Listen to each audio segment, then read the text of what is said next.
We are 3 weeks into the baseball season, which means it's time to try to figure out which pitchers are actually breaking out and which just seem to be. I've got Nick Pollack, founder of Pitcher List, on the line to help us figure out the answer to that question on the RotoWire Fantasy Baseball Podcast.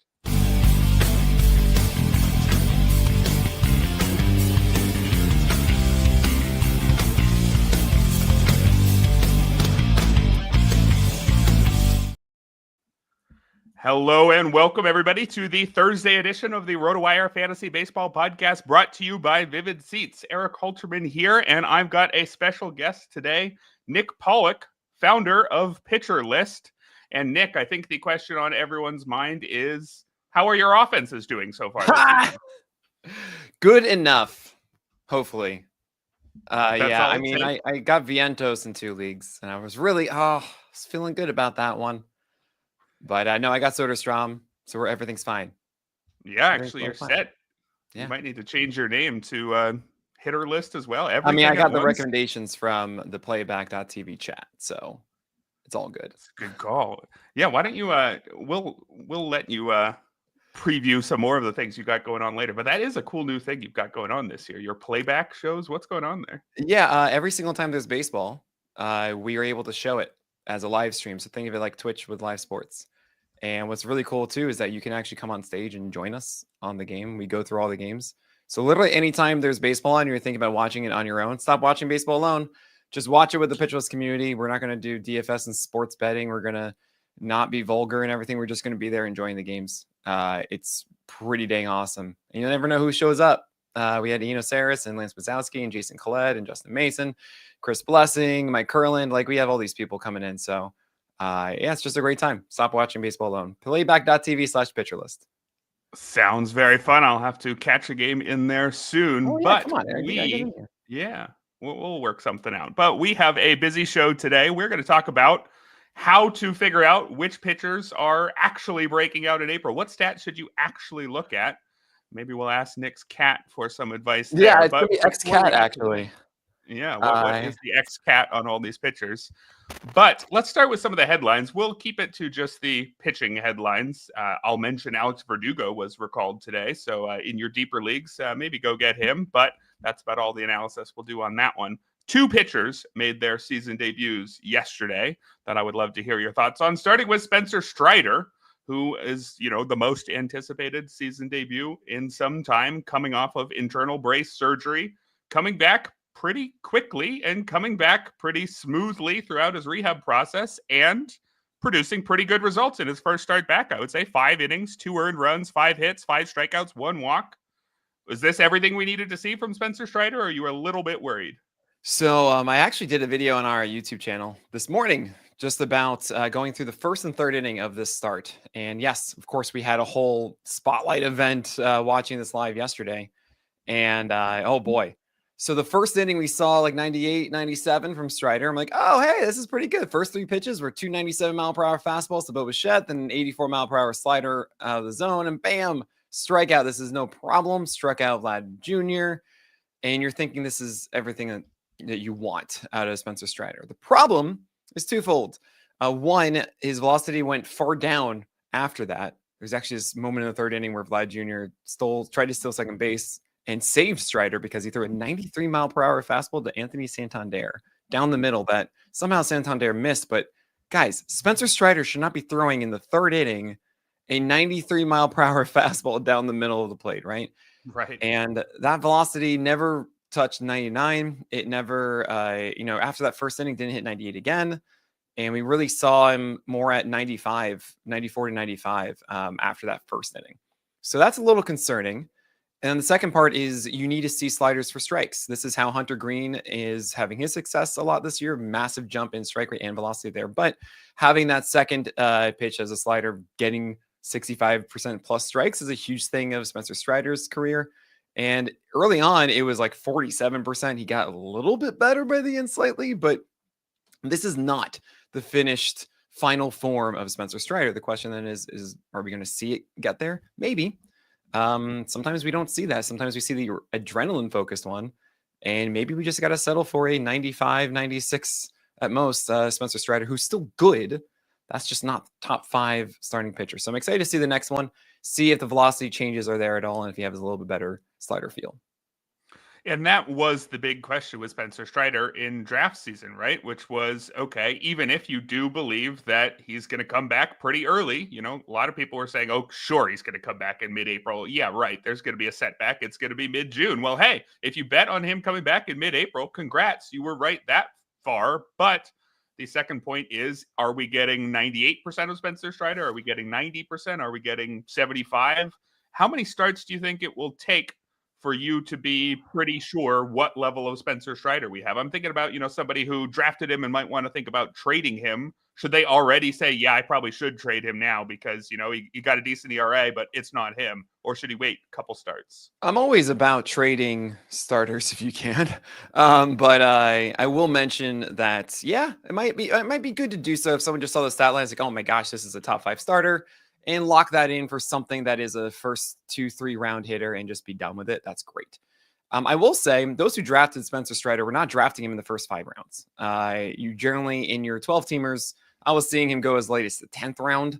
But I mean, 8th round or so, 7th or whatever. That is great for this. Even at 95, Spencer Strider will return that value and more. And you've only missed 2-3 weeks of the season. That's it. It's the middle of April right now, and you have him for the rest of the year. It's phenomenal, and that should just all be, sunshine and rainbows. But I'll say it probably will take like 3-4 starts for me to get a sense of where he's at. If it isn't much of a change, then I think that we need to really recalibrate what to expect from Strider. It was 97 pitches too. Like, he wasn't held back. It was 86 in his previous rehab start as well. So, yeah, if we're not seeing an improvement by then, we might just need to accept this as who he is. So a gamble to move him now before we get a couple more starts with a certainty, but you might be able to get more if you move him now than if we see it confirmed that Spencer Strider isn't quite an ace. And if we see that particularly with, a high ERA in one of his starts or something. So now might be the time.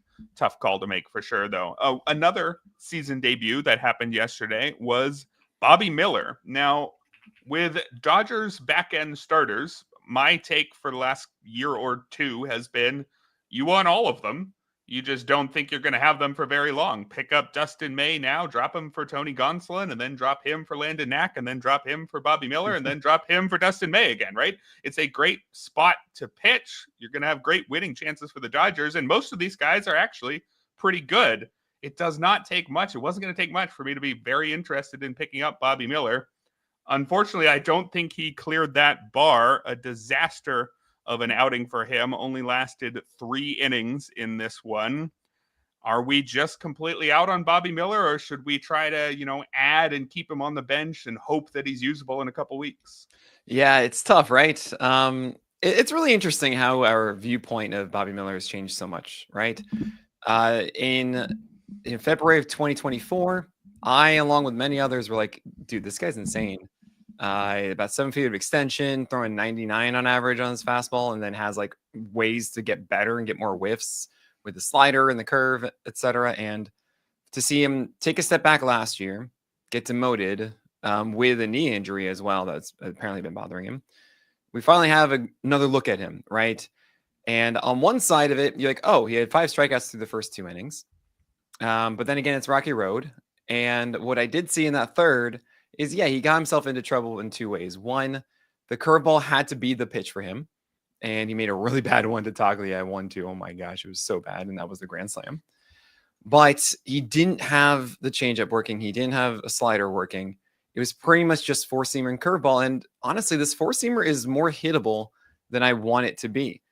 It used to be around 7 feet of extension. Now it's at 6.6, which is kind of league average. And that is a big difference. Oh, right. Also, it's a tick and a half slower. Instead of averaging 99.1 and being Bobby 100, we didn't see 100. We saw him hit 99, but we saw him sit at 97.6. And so without the extension and also velocity, it turns at 99.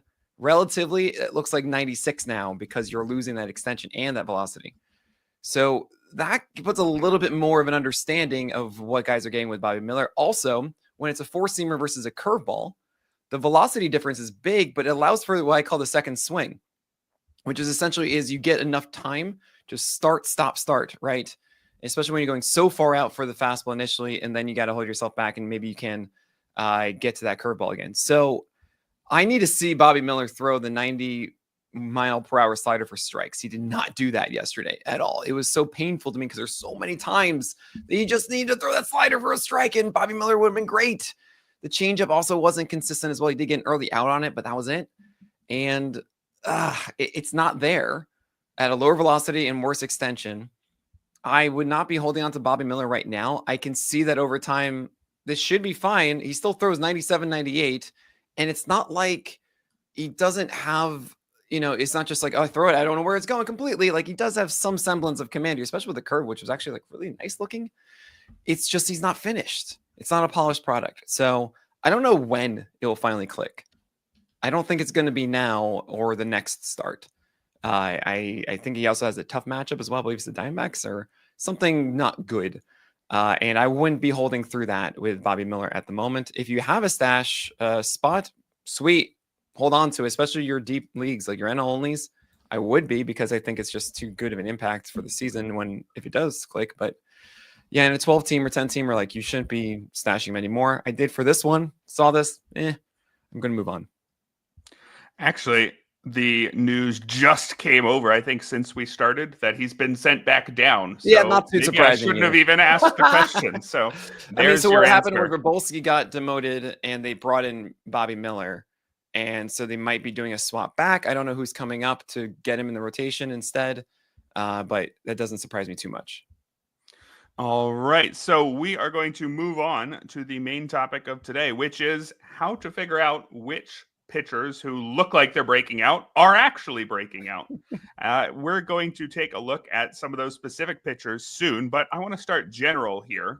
And first, I want to ask you, Nick, if you're looking at all the pitchers together, maybe it's just, you're browsing some leaderboards. Do you want to just see who's doing well for fun? Or maybe it's because you're browsing, say, the waiver wire and you're sorting a large group of pitchers.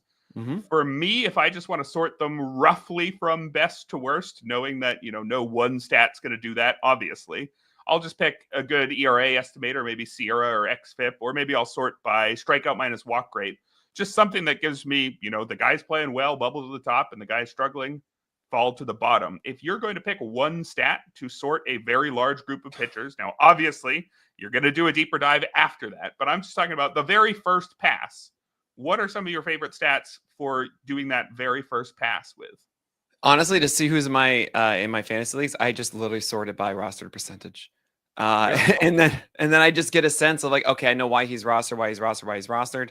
And that just generally gets me a sense, because sometimes you see like, if you do by Sierra, FIP, all of those, you see small samples. Also, if you do strikeouts, sure, you're going to see those guys, but a lot of them, sometimes it's just volume. And like, well, you don't want to go after necessarily Andrew Heaney. I'm sorry, he had a 10 strikeout game. That's great. But like, I'm not really a big believer in Heaney, maybe in the short term, but not really a guy I want to pick up right now. So I'm going to go by rostered percentage in that way. Now, if I'm looking at like an actual, if I'm on Fangraphs, I'm on Pitcher List, and those kind of things, what is that stat I care about? Oh man. I guess I just want to know what the ERA guys are. Like, seriously, I just like, okay. Oh, I didn't realize that this guy had that good of an ERA is probably what I'll do.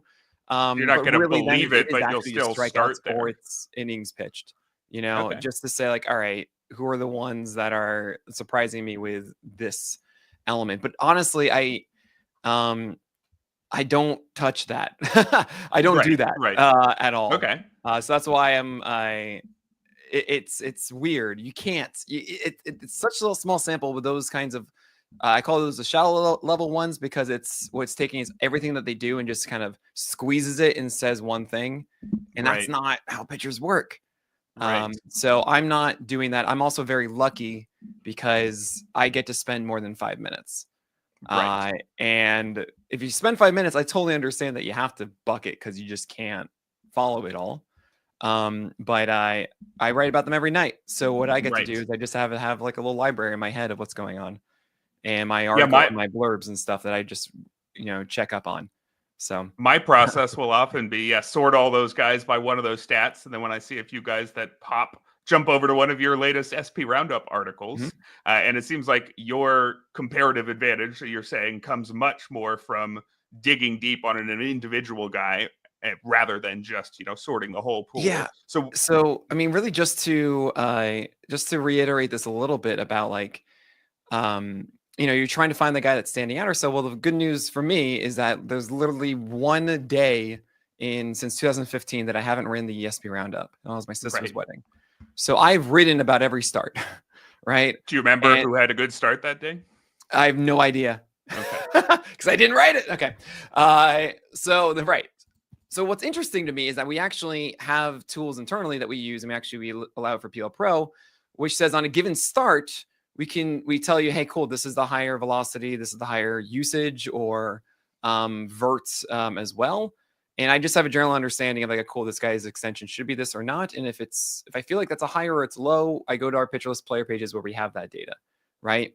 And when it comes to changes early on that matter, sure, K- walk rate is always going to be a winner of just saying, is this guy being really good or bad? Like that's just, we know this is the most, it's the stickiest of any basic stat really that is way better than ERA, for example, year to year, etc. But what I'm trying to get at is you can really understand what's different about a guy in a given year. How is he using a curveball different or not? Is that a good curveball? What is the whole package of these pitchers? So for me, I spend the entire offseason reviewing every single guy. I write a ridiculously long piece, 400, the top 400 starting pitchers, so I don't miss anybody. And then when they show up, I have this kind of cliff notes. And I say, okay, well, this is different. And I have my app that says, hey, look, Bobby Miller's throwing a tick and a half down. Aaron Nola right now, it says nothing, minus 1.8 last night for his four-seamer and his sinker. And I'm like, whoa, okay. Oh, usage on this is way up. And it also separates it out to righties and lefties because you'll see cutter usage go up, but then you realize, oh, it's because he faced a lot of lefties tonight.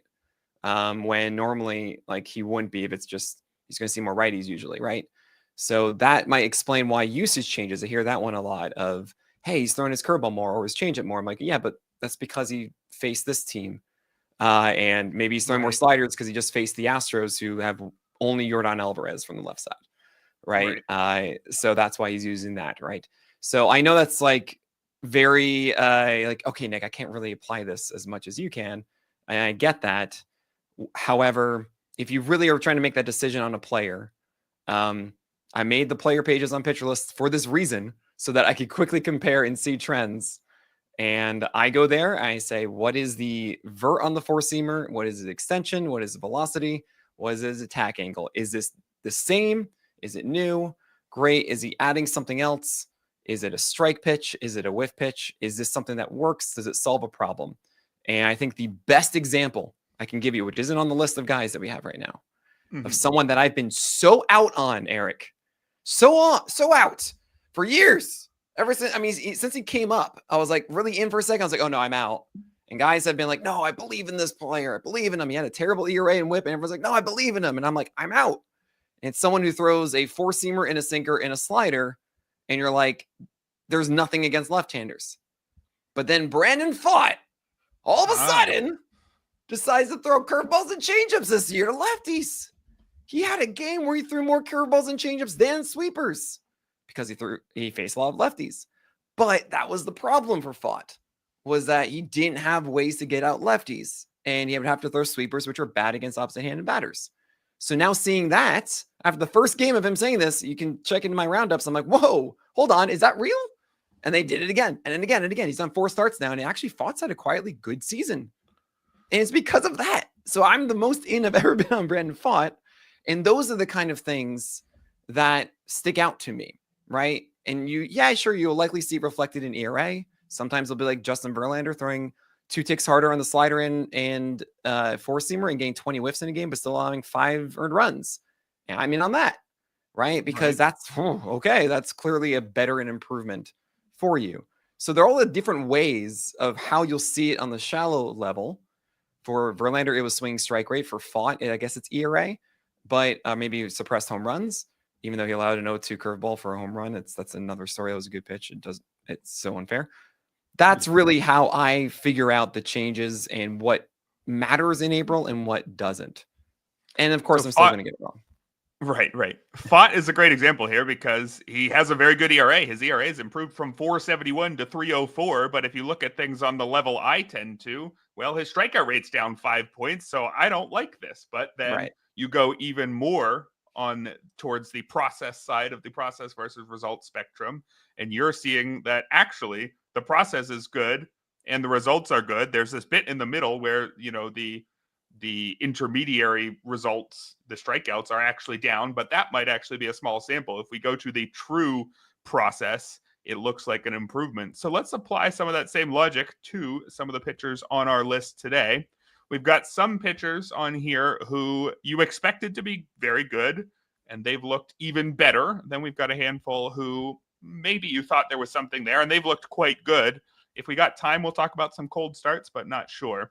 But let's start with someone who I think you might be a little bit of a fan of, or at least you have been in the past, Cole Ragans. He is somebody who is drafted very high, but I think it's fair to say he's doing even better than expectations. At least if you sort by strikeout minus walk rate, he is third. He's got a 36.6% strikeout rate to go with a 4% walk rate. That walk rate is probably the bigger surprise here for Ragans. We knew he could miss bats, but he's always had a slightly above average walk rate. Are you seeing anything from Cole Ragans that makes you think this is the step, or is this just 4 good starts? This is so funny to me.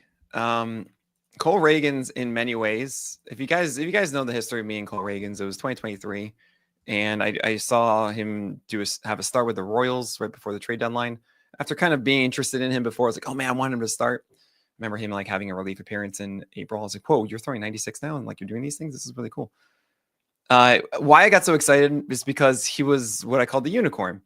He threw a 4-seamer that was legit, a changeup that was legit, a cutter that was legit, a slider that was legit, a curveball that was legit, and he commanded all of them for strikes. And they were all like he had, at will could put these where he wanted in any count, and like you just don't have that. What's so funny to me is that slider and cutter are just like gone now. He just goes fastball changeup. It's really just like fastballs dominating at the moment. And that's cool. He's throwing a ton of strikes with 74% strike rate thus far versus the 87 and 80 and versus the 64 of 2023 and 67 of 2024. So that's going up. Swing strike rate has gone up as well.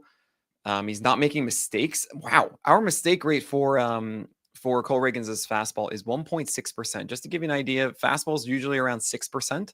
And that is defined by a pitch that has double the chance of allowing a hit, according to PLV and pitch quality. So 1.6 middle. Dumb. That is so good. Yeah. Especially for a pitch you throw 51% of the time. And that is the story here. Even though you're not seeing 97 regularly from Cole Ragans, you're seeing 95, 96. He's placing them well. He's utilizing them upstairs well. His changeup is fantastic. And he's throwing a ton of strikes. I mean, anytime you look at walk rate going up, the first question is, all right, what's not earning strikes? That's always what it's. I don't know if you read this, Erik. I went on a tangent, shocking me, more at 11. Inside of my top 400 blurb for Gavin Williams. I had someone on the live stream asking about Gavin Williams as I was writing it, and I outlined the entire thing. Yeah, what were you doing with Gavin Williams? I'll talk about that in a second. I outlined the entire thing of those stats we were talking about: K percentage, walk percentage, WHIP, ERA, even like homer per 9, left on base rate, hit per 9. Those ones that are like I call them like the shallow sabermetric stats, right? Every single one is an output, and the input are the individual pitch performances. Right. So if you have a strikeout rate going up, what you can find is really 2 things. It's either swing strike rate goes up or put away rate is going up. And put away rate is generally always going to go up. But put away rate is just, are you being efficient in 2 strike counts to get a strikeout? It's that simple, right? Are you doing that? Oh, you're not all of a sudden. Okay. Sonny Gray had a 30% K rate last year because his sinker was absurdly unsustainable in 2 strike counts to get strikeouts, right? It's those little things that add up. So yeah, inside of that, Gavin Williams is like, well, he's always going to have a bad walk rate. Well, his 4-seamer isn't the problem. It's a massive strike rate pitch. It's just that he doesn't have a secondary that he confidently throws for strikes. But if that gets added, then yeah, the walk rate can go down, right? That's the step you can take instead of just looking at the walk rate, right? So when looking at Cole Ragans, the strike rate 74% versus 67 on that fastball, and that's thrown 10 points more. So not only is it 5-point increase in strike rate, it's also 10% more of his pitches are that higher strike rate, right? So that's the reason for that. Also, the slider all of a sudden being 68% strikes is bonkers. I don't know why. He barely throws it, and it's strange. So Cole Ragans is good. He should be worse, but he also isn't being his best self. Interesting. Yeah. So some mixed results there. But sounds like some reasons to maybe believe the improved control, or at least we can actually see what's causing it. I'm curious, though, if we see, a secondary pitch, the guy's using more and he's throwing it for strikes now, that could mean confidence. It could mean he's mastered something in the bullpen, or it could mean 4 good starts. Is there a similar thing going on with Hunter Greene, who we can say, like Cole Ragans, we knew he could strike out a ton of batters, and the strikeout rate for Hunter Greene, 31.3%. But suddenly, out of nowhere, he's found control as well, just a 4% walk rate. That combination's led Greene to an 0.98 ERA and an 0.58 WHIP. Do you buy Hunter Greene's command improvements? Well, what's the strike rate? Okay, 10% increase on the forcing from just under 70 to 78. And then you have on the slider, that's really the big deal. Like I was talking about with Spencer Strider, you got to throw sliders for strikes, 61% last year. Now it's over 70%. And this is actually something we saw in the spring. There was a game that Hunter Greene had 16 for 16 strikes on his slider. And I remember that being like, that isn't just a fluke. That is a mental change of, instead of trying to throw the perfect slider, just throw a slider. Right. Just get it for a strike. And I do believe that. Also, one of the things that we have on Pitcher List is a location by percentage. So high lock and low lock. So high location, low location. And you can actually see that there is a lower low lock on the slider and more of the middle location vertically, which is YM lock. It's a vertical middle, 26% versus 18% last year. And you would think, oh, that would make it worse because it'd be more in the middle. Right. True, it is more mistakes. However, guys are not swinging as much. And when they do, they're missing it because the fastball's coming in. Oh, I don't know, 1.5 ticks harder, over 99 now. How much do you care about that from a guy who already threw 98? Do we care about that added tick and a half? Always helps. More velocity always helps, Erik. It makes it so you're just harder to hit, and you have to start your swings earlier, which means you will get beat more on the slider. Because when you throw harder, the force it takes for you to get out quick means it's harder to slow it down. Right. So when you have to slow it down when it's the slider, it's going to be more difficult to do so. So that's also why you see a 19% swing strike rate jump to 30% swing strike rate on Hunter Greene slider this year. More strikes, more O swing because of it. It's just better. Papa John's. Right. So Hunter Greene doing some legitimate things different this year. Maybe we'd worry about the homers coming back if he hangs a few more sliders over the middle. I doubt he's going to have an 0.98 ERA, but yeah, looks like 3.9 hit per 9. 3.9 hit per 9. I'm still sorry to interrupt you, Erik. Is not going to stick around in the slightest. But some real encouraging starts there. How about Joe Ryan, who... Again, this is a guy who's walking even fewer batters, but I'm curious with Joe Ryan if we can make anything of that because he already barely didn't walk anyone. If you just look at his strikeout and walk rates compared to last year, his strikeout rate has gone from 27.3 to 27.4, but he's cut his walk rate from 4.3 all the way down to 2.4. I mean, from a guy who already doesn't issue any free passes, should we notice this? I guess, is the sample so small that one more walk and this is the exact same Joe Ryan and I don't even put him on the list? Mostly I just want to know, is Joe Ryan, is there anything here? Is he different? Well, I mean, so Joe Ryan in previous years, I think actually has been an ace, and it's just been kind of unfortunate for him that he's allowed as many home runs as he has, and also in bad situations. So 3.60 ERA and a 0.99 WHIP with a 27% K rate is. Hold on a second. That was like a Spencer Strider season that we just kind of hand waved because it was Strider, right? He's really good because his four-seamer is really good. The thing that's so interesting to me about Joe Ryan is that he doesn't have good secondaries. And even this year, I've been following this. He had a bad game against Houston. Secondaries were not there to help at all. He did face the Cardinals. He faced the Mets as well. I believe it was also the Royals. Yeah, it was at Kansas City. Joe Ryan is not his best self right now.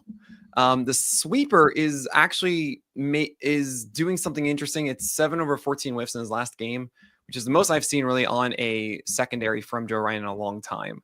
So maybe that will help against right-handers. Then the question is, all right, is the splitter going to be consistent enough against lefties for you? Or are you just going to only throw four-seamers against lefties? I don't know. I think he is susceptible to the long ball just because it's not a hard four-seamer. So if guys can actually pinpoint the timing, as far as when, it's a very flat attack angle, he stays upstairs. It just makes it really hard to nail that. It will be more susceptible to damage when mistakes are made. So it really is a thing for me with Joe Ryan of like, all right, just show me like a cutter, show me something else just to get confident strikes within the zone so that you're not just ultra reliant on this four-seamer, as I don't really think the growth of the sweeper is legitimate yet. All right, so Joe Ryan is good, but don't necessarily adjust your perception of him that much based on these 4 starts. I've got one more frontline starter who's off to a great start to talk about, but first, I want to mention our friend and sponsor, Vivid Seats. Finally, baseball is back. I'm not sure if you're aware, Nick. This MLB season, knock it out of the park with Vivid Seats and score great tickets to the biggest games of the year. Every fastball, every home run, and every eye-popping play of your favorite team live and in person. Plus, with Vivid Seats rewards, you earn rewards with every single purchase. Just buy 10 tickets, then cash in your credit toward your free 11th ticket. Talk about an easy win, and here's a pro reward tip. When buying tickets for your whole group, split the bill and make progress toward your free 11th ticket even faster. From behind the dugout to the upper deck, Vivid Seats has great tickets for all the 2025 games that matter to you. Just visit vividseats.com or download the app today. Vivid Seats, experience it live. See vividseats.com/rewards for terms and conditions. And welcome back to the Thursday edition of the RotoWire Fantasy Baseball Podcast. Erik Halterman here with Nick Pollack, founder of Pitcher List, going over some breakout pitchers. Breakouts might not totally apply to the guys we're starting with. These are frontline starters who have been even better. And the final guy in this group is Logan Webb, who traditionally has been a control pitcher who keeps the ball on the ground very well. And those things are still true so far this year, but suddenly he's striking out 28% of opposing batters. That would be a career high. If Logan Webb can do that, then we're talking about him in a different part of the draft next year. Do you see anything to this, or is this just a couple good starts for Logan Webb? He's really interesting because when you think about Logan Webb, you're like, oh man, this guy in 2024 threw 31% changeups, in 2023 threw 42% changeups. He's thrown 15% changeups thus far this year. Logan Webb. He's thrown more sweepers than he has changeups. And that sweeper has been effective for him, a 66% strike rate, a 16% swing strike rate. It's actually made things a little bit easier for that changeup because that changeup has not really been a swing strike rate pitch. It's been more of, hey, you're going to ground out right now. Right. And now it's a 19% swing strike rate pitch, which is incredibly interesting. It's also turned into a great put away offering. So when you look at strikeout rate rising, that's what we do, right? Go from 20% to 28% like that. What is increasing? Well, last year, the sinker had a 20% put away rate, and now it's 27. In 2024, we had a 16% put away rate on the changeup and 28 this year. So there might be something to that. You're seeing more changeups in 2-strike counts as well, which makes sense. And it's a good put away rate, unless you're going to get more strikeouts. But then the question becomes, all right, is this something that is just handedness? Because generally when you see changeup put away rates go up, it's because he's selective and only throwing against lefties versus righties. Well, he is saving the changeup a little bit against right-handers. It's just 12% usage. So that would make sense there. However, the sinker is still very effective against right-handers in 2-strike counts. The sweeper is not, by the way, guys. 13%. That is not the reason for this. But it's against lefties. This sinker has a 33% put away rate that is unsustainable against left-handers. And the changeup is being saved for 2-strike counts. Nearly half of the changeups he throws are in 2-strike counts now. And that is now a 25% put away rate. That is a huge difference, as last year it was just a 35% 2-strike usage on that changeup and only a 19% put away rate. So we're seeing more options with against lefties for Logan Webb. It's sometimes a sweeper, sometimes it's the cutter, the 4-seamer. But it's nice to see him pull back massively instead of being like a 2-pitch pitcher with a sinker and changeup to now having a 23% cutter and 19% changeup. It allows him to have that weapon. So I love this. I think it's actually more sustainable than you'd think, given the 20% last year. I think it's going to be more like 24% because the sinker should not be as efficient as it has been. But maybe we see some actual counterpoint of the sweeper getting more effective against righties. But that changeup to lefties looks like it's here to stay, really because of that cutter becoming a major pitch for him earlier on.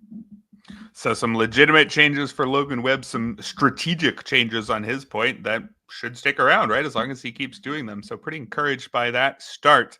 Let's move on to some pitchers who you weren't necessarily drafting to be frontline arms. Some guys who definitely had reasons to be interested in them, but their performance so far has far outpaced their draft day price. Let's kick that off with Shane Baz, who, if you sort by strikeout minus walk rate, which I do, Nick doesn't, we've discussed this, but useful enough for finding a first pass of pitchers to ask Nick about.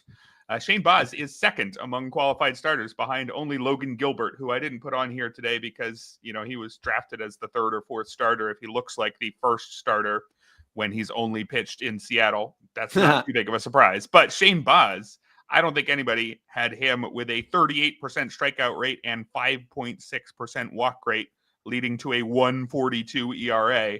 This is really, really good. And this is a pitcher who had hype, certainly, at many different points in his career. Is this the breakout Shane Baz Cy Young candidate? Oh, man. I hope so.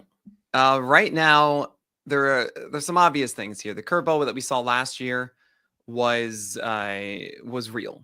It was something that he shifted from a slider to a curveball. And Shane Baz, before returning from Tommy John, was fastball or 4-seamer slider. That slider had the 8 of sticky stuff a little bit. He didn't get it back after Tommy John and had to switch to a curveball, but it was really good at the end of last year. And I remember the entire offseason in my head, all these people, like I kind of am upset at myself because I initially had Baz pretty high. And it was convincing. A lot of the other arguments I started to hear about, hey, Baz isn't, the fastball isn't as good. I don't know how much we should bank on that curveball. The move out of the Trop going to George Steinbrenner Field, et cetera, et cetera, et cetera. And I was like, yeah, all right, maybe I'm too high on Baz.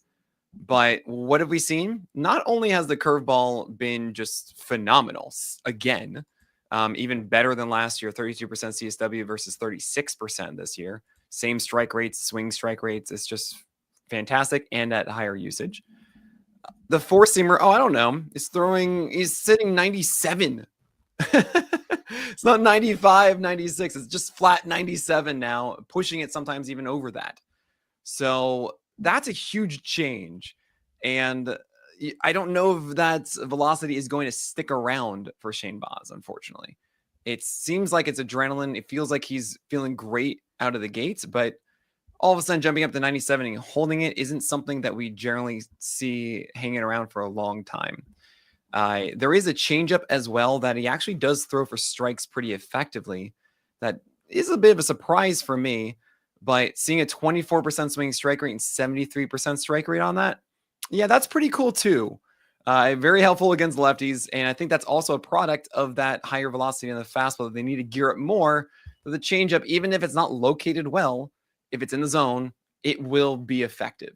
So those 3 pitches, 4-seamer and curveball for righties with the changeup getting swapped in for lefties, that's a really good mix. Just stop throwing the slider. The slider is not what it used to be, Baz. And it's okay. You don't need it anymore. You got these 3 pitches.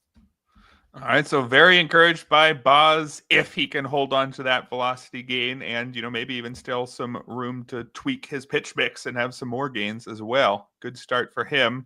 How about MacKenzie Gore, who, if we look at that same strikeout minus walk rate chart, he ranks 5th, 34% strikeout rate to go with a 6% walk rate. But do have to point out that he had, I believe it was 13 strikeouts and no walks against my Phillies on opening day. If you take that start out, his underlying numbers kind of look the same as last year. And so is this the guy who's starting hot, or is it a guy who had one very good start and then is still MacKenzie Gore? Well, I mean, he's still MacKenzie Gore in the sense that you never know when he's going to do well. He did well against the Phillies, not so great against the Jays, did well against the Dodgers, and then not so great against the Marlins. There is a difference in that he has 2 sliders now. And really, last year was this 90-mile-per-hour slider that acted like a cutter down and into right-handers. And now Savant has gone out of their way to say, like, okay, fine, that is a cutter now. And then instead, now he has a gyro slider that he throws to lefties and is really effective. So that's good to see that at least, like, okay, cool, you have this actual distinct 86, 87 slider for lefties. But the problems of last year, which is A, not holding on to 97-mile-per-hour velocity, and B, inconsistent command, is very much apparent. The 4-seamer sometimes goes upstairs, sometimes is down. This is a 4-seamer that should dominate if he's able to go in the upper third. He cannot hold over a 50% high location on that fastball. The curve and changeup need work. They sometimes are there, they sometimes aren't. The strike rate is just 55% on the curveball this year, 38% on the changeup for MacKenzie Gore as his secondaries. It's not what you want to see. The slider is really good, though. And I don't think he's throwing it at all to righties. He's just throwing it absurdly against lefties 61% of the time. It's a slider if you're a lefty, but it's great. 70% strike rate, 24% swing strike rate. Like, yeah, he has mistakes on it. Guys are starting to realize that they should be sitting on it. It does mean that the 4-seamer needs to be better located, because a lot of times he's missing in this middle of the plate with a slider. So they're just looking dead red, and that fastball can't be there too. But it's a better pitch. It's a better approach that he has this year against lefties. There's that. I just don't trust the command, nor the Nationals, to really lean into it. So I am labeled as a hipster, headache-inducing pitcher stifling the entire roster, where you don't know what to do with MacKenzie Gore the entire year in your 12-teamers. Well, we've got a question about him here. Would you use him at Colorado? Maybe it's not a question. This is a statement. Our commenter, Angelo, says no thanks. Has MacKenzie Gore crossed the bar where you'd use him even there, or no? No. I mean, then again, he did well against the Phillies and Dodgers and poorly against the Marlins. So what do we know? Right. Good luck. All right. So good process says don't use MacKenzie Gore, which means he'll probably have a good start. There's one more guy in the top 5 of strikeout minus walk rate, and it is not a name I expected to see there. Chris Bassitt is how old? And he is one of the best pitchers in baseball. He's 36. I mean, I thought I knew who Chris Bassitt was at this point. He was somebody who was just hanging on as was a mid-rotation starter for a while. Now he's probably a number 5. He's still viable, but you don't really need him on your team. I mean, I'd take a guy who's got an 0.77 ERA and a 33% strikeout rate, a 5% walk rate through 4 starts. Can Chris Bassitt have reached another level in his age 36 season? I don't even know what could have happened there. Well, so yesterday showed a resurgence of the curveball. That was a pitch that he really struggled with getting strikes last year with. And in that game against Spencer Strider, we saw that curveball used brilliantly. Bassitt is at his best when he's able to go 3-pitch and then complement. So it's sinkers that move around and are actually kind of great at stealing called strikes. They have been for his entire career. And then having this curveball and cutter that he just mixes in between. What we saw yesterday was that to a T. We talk about him having 7-8 pitches, but really those other ones are about 5% usage. And the curveball, cutter, and sinker throughout the years have really been at least 15% or higher. And even this year, we're seeing a few more sweepers and splitters, kind of. I'll put it this way. I think last year was weird. I think last year he just could not throw the number of strikes that he used to throw. And what we've seen so far is that the curveball is much better this year, and he has more faith in that. I dig it. I think he's a good command pitcher. I think what we saw last year with Chris Bassitt in a 146 whip has really left a terrible taste in our mouth. And he's not a 9% walk rate guy. He's not a 9.5 hit per 9 guy. I think the walk rate will stay down. It has been throughout his entire career. And I think the hit per 9 should be underneath 8, as it usually has for his entire career, which means the whip should be underneath 125, if not under 120 for the year. Sounds good to me. He's not a 33% strikeout rate guy, right? But he's going to be like 22, 23, as he has always been. All right, so pretty encouraged by Chris Bassitt. Time to buy back in, although not necessarily to this extent. So that was some of the guys in the top 5 in strikeout minus walk percentage. Let's jump a little bit outside of that. Number 7 by that stat is Hayden Wesneski, and I'm including him as a hot starter, even though his ERA sits at an even 4. He's got a 31% strikeout rate against a 4.4% walk rate. That is ace material. I don't think Hayden Wesneski is an ace, but is there some stuff going on under the hood here where we should say, actually, he's really quite good? So the one worry I have about Hayden Wesneski is, well, I labeled him as a worse fought in the preseason because he is generally 4-seamer sinker sweeper. And that means you have the same problem against left-handers. We did see a start with curveballs and cutters and changeups against Seattle in what I call the T, because what's the opposite of core is a cold beer? Well, it'll be hot tea, and sure, TEA versus FCA in T-Mobile Park. It all makes sense, guys. But it's something where I think Hayden Wesneski is figuring this out. I love the fact that he has really good extension. And if you have good extension, if you have 7 feet of extension, that allows you to tunnel better with your pitches. So at 94 in that kind of extension allows Hayden Wesneski to then say, cool, I have this cutter off of it at 88. I have the sinker going this other way at 93. It really opens the door and makes things just a little bit better. So you have that, and you have this really good sweeper that we know from the years. You should be fine against right-handers with that sinker inside and that sweeper, and hopefully that 4-seamer up. That's all you really need, and you'll be good. It's just about the development of that cutter, curveball, and changeup to left-handers. That's still to be determined.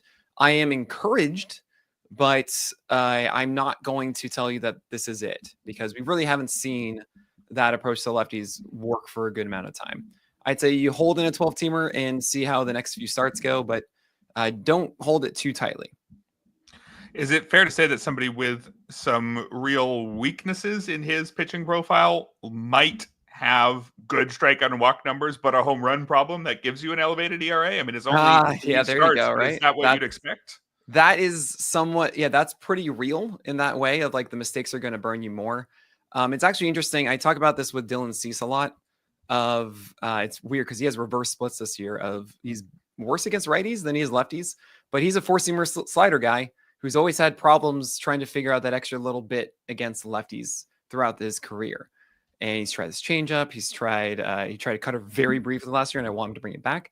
But it's one of those things like, right, that weakness is still going to be there, and you're going to have these volatile games because when you face lefties and you don't hold on as tight as you can, it's going to fall apart a bit.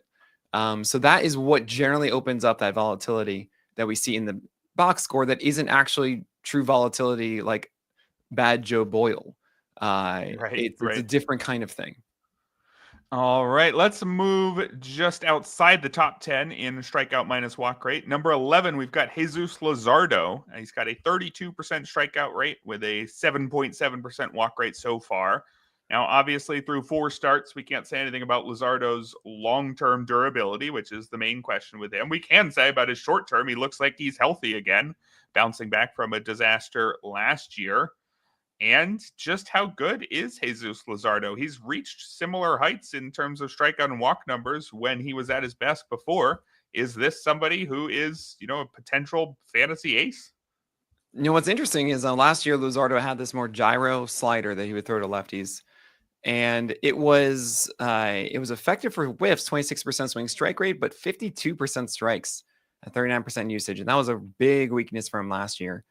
And also, he was throwing this 4-seamer away. And this is a 4-seamer that has a lot of horizontal movement. And I'm like, dude, you are a lefty going against lefties. You got to be throwing this thing inside just like I talk about with righties, if you have a lot of horizontal ride, you got to be going inside and jamming. It's the easiest way to get quick outs, be efficient, and get back in the dugout. So what does he do this year? Well, he starts throwing the sinker inside and super effective, while you also have the sweeper that's not the slider, that's much more horizontal. Shocking, I know. At 20 points more strike rate, 73% thus far with the same whiff rate. There's one problem solved. Lefties. Cool. What about righties for Jesus Luzardo? Okay. So the biggest issue here has been mistake pitches. His slider that would be down and in, hopefully to right-handers, would go all the way into the middle. And oh no, that would be a home run. The changeup sometimes wouldn't get enough reliance instead of the slider, and also would have some moments it would float into the zone. And then when the four-seamer isn't located, what I call the 7, that is up or inside to a right-hander, so you just line the strike zone and make a 7. When it's not there, it's not a good four-seamer. Even though you see like 95, 96, sometimes 97, it's terrible extension, bad movement. It's horizontal stuff, so that means it goes instead of inside, back over the plate where the barrel is, and oh my gosh, it's bad. So what is he doing this year to try to combat it? Well, he's using the sweeper as a backdoor called strike pitch, and he has a 29% called strike rate on that sweeper thus far. That's pretty cool. He hasn't thrown a single mistake with it, so he's not missing this pitch over the middle either. And using that instead of the slider is so much better, because the slider now can be used in 2 strike counts as a 32% swing strike rate, 74% strike rate overall. He has not missed at all over the plate with this pitch. And he's thrown the changeup more than the slider, the one that was the big mistake pitch for him. And it's been great. It's been out of that middle as well. So all of these things are fantastic. This is a different kind of Luzardo, different attack. That said, the last start we just saw from Luzardo was a bit of a lapse of command. This was against the Giants last night, I believe, on Wednesday night. And yeah, not as precise as I'm describing here with all these pitches against right-handers. Still okay. And the fact that the line from Luzardo was 5.1 innings of 300 runs and 7 base runners and 4 Ks, despite not having it, is a really good thing, because that used to be 600 runs, 700 runs. Right. So that to me has me encouraged about Luzardo. The fact that you have the sweeper being introduced, the fact that you have the slider that is not making mistakes and utilized as heavy against right-handers, and you have a fastball that is now going inside to lefties as opposed to staying away, those components make for a different pitcher from Luzardo this year. All right, so plenty of reasons to be encouraged there. There's a lot more hot starts. I'd love to get your thoughts on every single pitcher out there, but I'll have to read your work for that. I do want to move on to a couple cold starts just before we end the show here. How about Jacob deGrom? A 4.30 ERA through 3 starts could be a lot worse, but dig down just a little bit into the strikeout and walk rates. 20.6% strikeout rate, 9.5% walk rate. I would not have been able to tell you that was Jacob deGrom's stat line I'm looking at. And now, obviously, the health questions were major with Jacob deGrom, but people who were willing to draft him figured, okay, he's still going to give me really, really good numbers, even if it's not quite peak Jacob deGrom. It's going to be really close for, 15, 20 starts, whatever we get out of him. Well, doesn't look like that through 3 starts. Have you seen anything here which says, all right, before too long, we're going to have some deGrom-esque performances from deGrom, or is this just a 37-year-old former ace? So this is really interesting to me. First and foremost, when you look at the strikeout rate, Erik, we've learned things today. What do we look for first when we see a difference in strikeout rate? I would look to see if any of the pitches are performing notably different would be a main one, right? Okay. What stat do we look at that correlates super high with strikeout rate? You're looking at whiff rate on a pitch. You're looking at swing strike rate. There you go. And put away rate. Called strikes, put away rate. There you go. Put away rate, right? Okay, hold on a second. We know that like this pitch is always good in 2 strike counts, because you got to get strikeout with a pitch, right? So is there something that's really off this year with Jacob deGrom's arsenal? And what do you know? His 4-seamer has a 10% put away rate. The average for pitches is like 19-20%. So bad strikeout guys are going to be like 17% on most pitches or so. This is a 4-seamer that is supposed to, against righties, be like 35% put away rate, 32%, right? The slider is just a 20% put away rate pitch. Its whiff rate or swing strike rate right now is 16%. But the thing is, he's locating it beautifully. You know, it's just like the efficiency of it is just not quite there. Honestly, I hate this. I hate what I'm about to say because I call it the snake oil of baseball analysis. Okay. However, when I see guys locate well, have above average pitches that don't miss bats or don't have the success that they should have when it's pretty much aligned, it generally means tipping of some kind. I'm not saying he is. It just that's the one time alarm goes off. I hate it because it's snake oil, but it could very well be that kind of thing. But that aside, it doesn't help that he's throwing about 1 to 2 ticks slower on that slider from 89 to 91. That's a bigger deal. Then again, at 91, it was a 31% swinging strike rate against righties. And I'm not asking for that. I'm just asking for above 20%, which it should based on how he's using it and where he's locating it. I mean, it is having the same success against lefties. 32% swing strike rate against lefties at 30% usage. It's killing lefties. He's still getting it down and inside, but the four seamer is just at 8% swing strike rate. What? Its put away rate literally is 0. He hasn't had a single strikeout to a lefty with a four seamer yet. What? That's how. So those are the little things I'm like, all right, yeah, that's weird. That's just weird. You want to say, oh no, he's worse because it's 96.5. I mean, I don't know how Rowdy Tellez hit that 96 mile per hour four seamer upstairs out, but it would make a lot of sense if you knew a fastball was coming. And there are a lot of times I see that where I'm just like, how are you? What is this? This is I hate that this is the analysis I'm giving. I'm just telling you right now. It feels like it's such a snake oil. It's just like, whatever. He's just tipping. They knew it. But it does have that feeling more than ever. And I really don't think the skills of deGrom are bad at all. This is very strange and will not continue. All right. So deGrom's stuff is down, but not down by this much. So we would expect some sort of bounce back pretty soon, I would think. One final player to talk about. Let's end the show with Roki Sasaki, somebody who we thought that the stuff was incredible, and actually the control was really good in Japan too, and it would just be durability questions.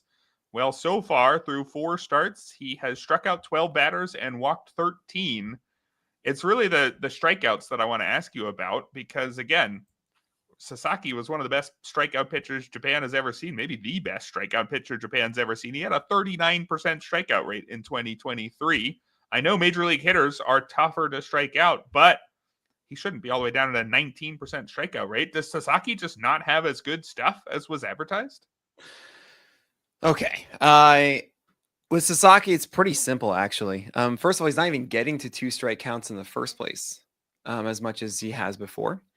And part of the reason for that is his arsenal. I talk about this a lot with people say, like, can this work? Can that work? There are simple rules when it comes to what works as an arsenal.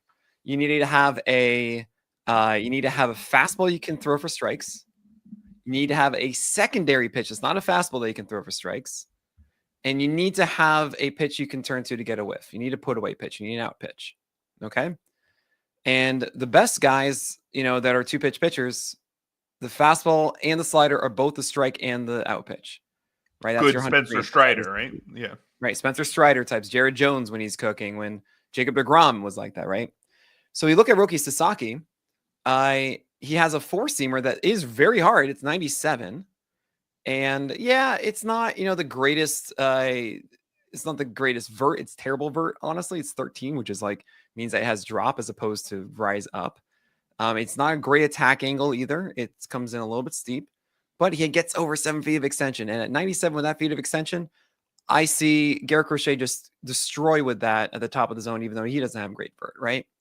But he throws it middle. This pitch does not get whiffs at all. But it gets strikes, fine. The splitter has been a sub 40% strike rate. Sub 40%. That's just horrendous. Yeah. And then there's a slider that shouldn't exist. This is a terrible, terrible, terrible pitch. 47% strike rate, but I cannot express enough how it just flips out of his hand. It's just so many mistakes. Wasted pitches, not competitive ones he's thrown. It shouldn't exist. And that's it. So you do not have a secondary you can throw for strikes. You do have an out pitch, technically the splitter. You do have a four seamer you can throw strikes with, but you don't have that secondary, which means guys are going up there and they're just looking for a heater. And the splitter isn't consistent enough because it's a splitter, and sometimes that's what happens. He's throwing so many waste pitches with that one that he needs. Every other NPB player has come over with a splitter like this, has had that bridge pitch. You have Tanaka with his slider. You have Kodai Senga with his cutter. You have Daisuke and Yu Darvish with 20 million pitches, right? And you have Imanaga, who actually has a sweeper that he throws against lefties.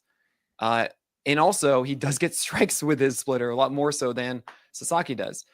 Right. If you don't have that from Sasaki, it's going to be really tough, like really tough. If he throws the four-seamer up, this is my own analysis, I think he should have a lot more success. He doesn't really command it well. I'm terrified of this. I also know that he's going to have an amazing game where it's like 10 strikeouts in 5 innings, because it's going to be a game where he feels a splitter perfectly, feels his four-seamer perfectly, and everyone's going to be like, this is it! And it's going to happen, and I can't wait. But he's a hipster, headache-inducing pitcher stifling the entire roster, who's also going to be babied by the Dodgers. And I just am not going to get excited until I see a third pitch that is fantastic. It could even be a sinker. It just needs something else in there. And I think actually sinker would be the easiest addition, because he has that extension that it should be effective off of the four-seamer. All right, so Roki Sasaki, somebody who maybe needs a little bit more development in his repertoire before he hits the heights that were expected of him heading into the year. That's going to do it for today's show. Thank you very much for your time, Nick. Always fun to talk pitching with you. Where can people find your latest work? Pretty much everywhere?